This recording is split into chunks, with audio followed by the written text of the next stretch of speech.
So I'm currently behind the wheel of the 2025 Nissan Kicks, and I have my key fob right here, and I'm going to take some time to show you how to replace the battery in your key fob should it go bad. So first off, grab your key fob right here, turn it on the side opposite all of the buttons, and you will see this little slide with an arrow pointing up or away from you in this case. So you're going to slide that and you're going to pull all this right here connected to your key ring, which will release a manual key. So I'm going to do that right now. So there is the manual key. Now you can put that to the side for a moment because you are not going to need it.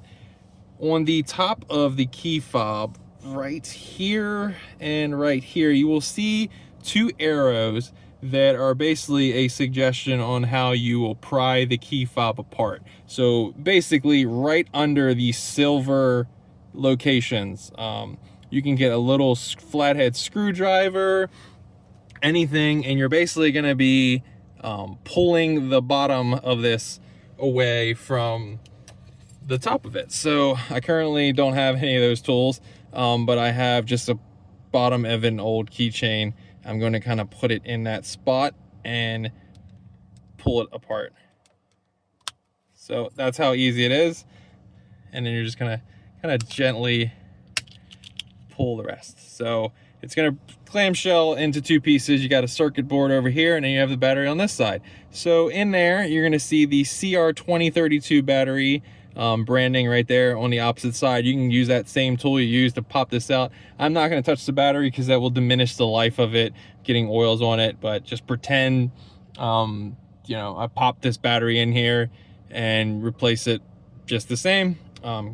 If once you do put the battery in on your own, try not to touch this side of the battery because, like I said, your oils will diminish the life of the battery, and you'll have to watch this video a lot faster than you would have to figure out how you replace your battery again, right? So pop the battery in, and you're just going to clamshell it all back together.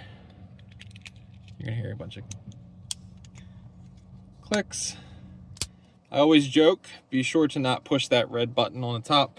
When you're doing this, you're going to scare yourself or your neighbors. Grab that manual key again, slide it back in, and you are good to go.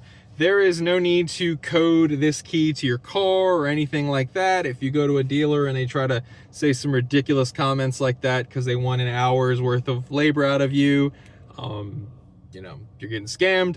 This is how easy it is to do it. There are some dealers who will do this as a courtesy to you. Some will charge you, you know, labor costs for this simple job. I just say buy some, you know, on Amazon. You're good to go. I'll have a link in the description for how to where to buy on Amazon the cheapest version of this battery, so you can have a couple in case you need them for both your key fobs. Be sure to like this video and subscribe to my channel if you have not already. Thanks for watching.